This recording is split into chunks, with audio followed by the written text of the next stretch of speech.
A few years ago, before COVID, when we were live like this with a group of people, there was a gentleman sitting in one of the seats just like you. And he was a successful downtown guy, and anyone looking at him would think, isn't that great? And what they didn't know was there was a huge part of his brain that was going, what am I gonna do? What am I gonna do? What am I gonna do? What am I gonna do? I'm a dad. My family should not be like this, but it is. What am I gonna do? And he was here, and this lunch changed his family's life. And he's gonna come up and help tell that story with me, so would you please welcome a dad, Howard Sangwine. Come on up here, Howard.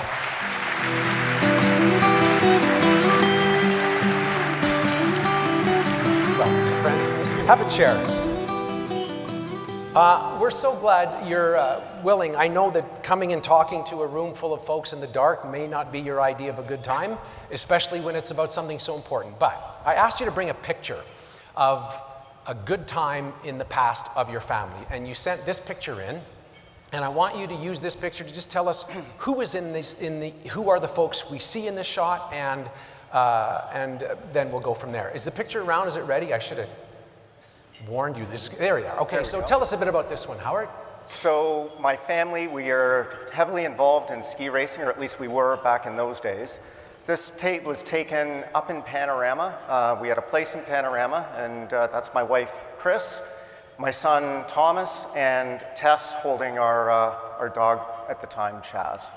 So I look at this and I think, look at that. It's a perfect family. Everyone's happy, you're successful, you have a place in Panorama. What else could you want? What's going on with Tess right around this time? So Tess would have been probably around 8 years old at that time, and her anxiety issues at that point hadn't really started manifesting themselves. So it was probably when she was around 8 or 9 years old that we started to notice changes in Tess. Bedtime rituals were just, it was unbelievable. She would make sure her water bottle was in the right place. She would make sure her sheets were fine. Everything just had to be perfect. And then time went on a little bit, and she started getting worried about being kidnapped. And this just brought a whole other dimension into her anxiety, and particularly with bedtime. We would have to go downstairs and check the cupboards. We'd have to make sure that the keypad on the alarm was being input correctly. Bedtime ended up being about an hour ritual every single night. And it just kept manifesting itself. And this kidnapping issue actually became really chronic for her. And it's something that we couldn't get a handle on. So we ended up reaching out to a friend of ours who had a daughter that was going through some similar behavioral issues. Yeah. And she suggested we reach out to the family psychology place. So we did that, and we ended up getting connected with a child anxiety expert. Right. And how did that go? And I'm curious, let's take it to, say, junior high, because I used to teach junior high, and that's where a lot of things really get intense. Yeah. How was that? So we got through that, and she was able to manage the kidnapping issue, and they gave her the tools to do that. But we get to junior high, and she didn't really want to go to the psychologist anymore. And I think she was starting just to outgrow the child aspect of it, and wanting to be more independent, wanting to have more responsibility. So what ended up happening was she would look at her brother as an example, who had way more privileges than she did because he was older. Right. And she just couldn't rationalize that. So authority became a problem. You introduce cell phones, that became a problem. She became obsessed with cell phones. What about things like curfews, all that stuff? Is all of that showing up at that point? The curfew situation started to show up more when she was about 15, right. 16. And as we all know, everybody has a different curfew in the house, right? Yeah. And that's what made it difficult. And we would say to Tess that you need to be home at a certain time, and she just wouldn't show up. And we wouldn't, Chris and I would have no idea where she was, what she was doing. She said she was one place, she would be another place, and it was the authority of all of it that she just couldn't deal with. And it would seem to me, as a dad or as a parent, you're like, I need to fix this. I need to how many times did you say I need to fix it?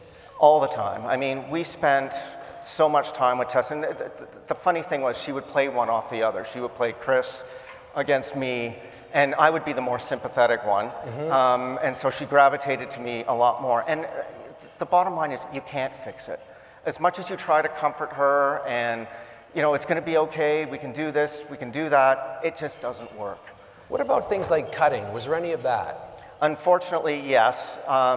She started to do that probably around 15 or 16. We started to notice that, you know, she'd cover her arms up and then we'd see and she'd have scratches on her arms. And it was nothing major, but it was a sign. So describe the dark night. What was when were you like, I don't even know what to do?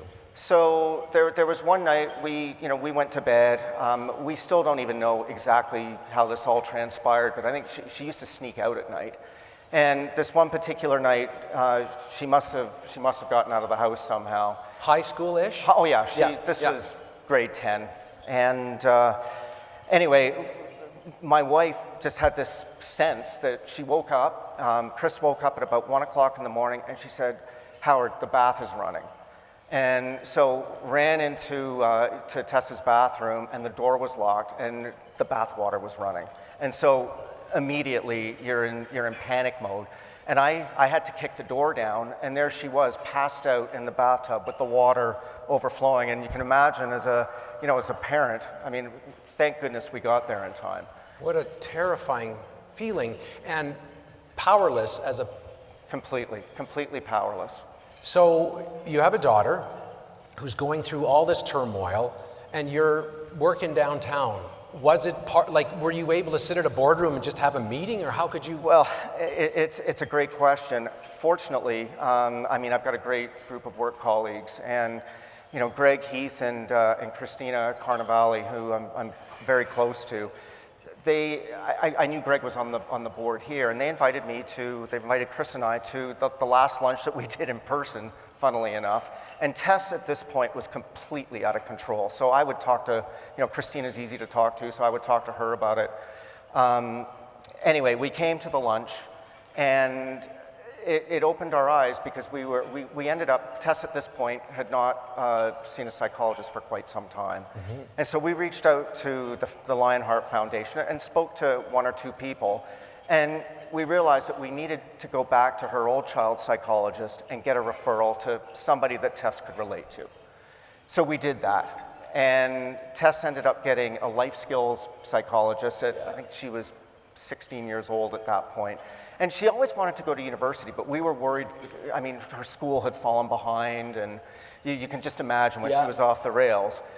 And so she started seeing this life skills psychologist that focused on accountability, responsibility, all of those things, time management, which she just didn't have, life skills. Yeah. And she really connected with this person.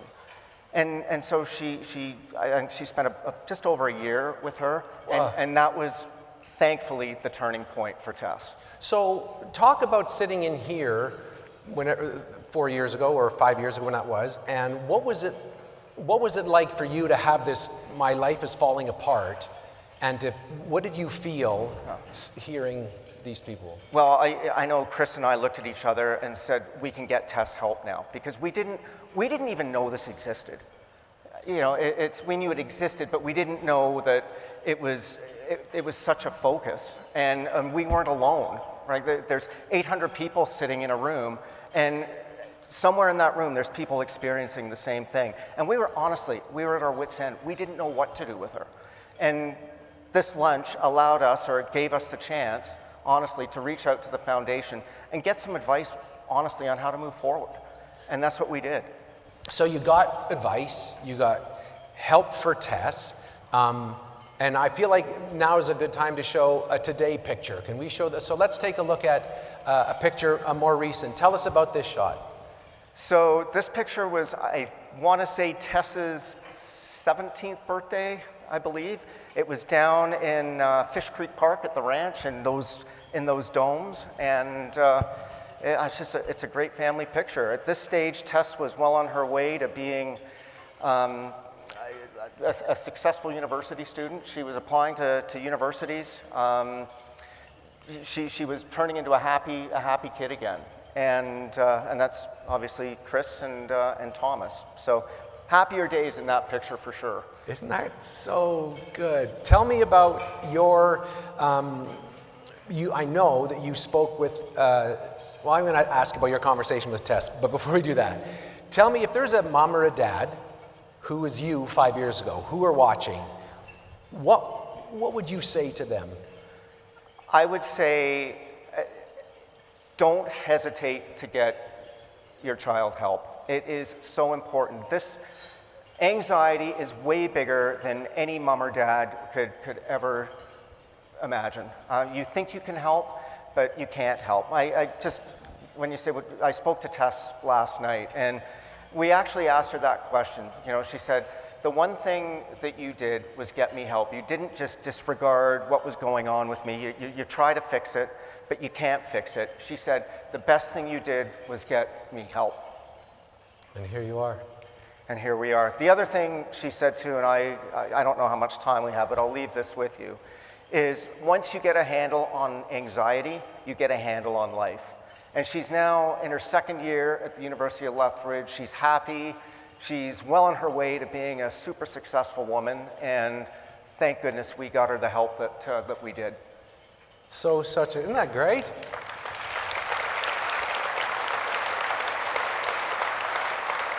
I know you come from Toronto, and you realize that partners worth marrying are all in Calgary. So we're glad that Chris was able to. Thanks, Chris. But that you're here, and I'm sure when you were getting your degrees and getting your jobs, the thought that someday I'm going to say the most important thing I ever did was get my Tess help. But that's what you did.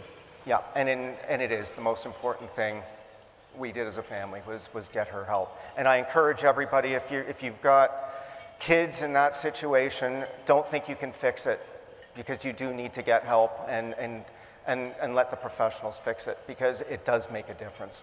Well, I know that Howard, when we spoke earlier, was telling me, Dave, I just want to keep my emotions under control. I just want to keep my emotions under control when I'm here, because it's important. It's important, and as a parent and as a dad, you are a guy I want to be like you. I want to say, look, when it needs help, I want to be able to get help. And Chris and you are great examples for all of us that there is help if you need it. So I appreciate your coming up here and chatting with us. Can we thank Howard Sangwang for doing this? So great. Thank you. Good man. Thanks very much. Thank you, Howard. So great.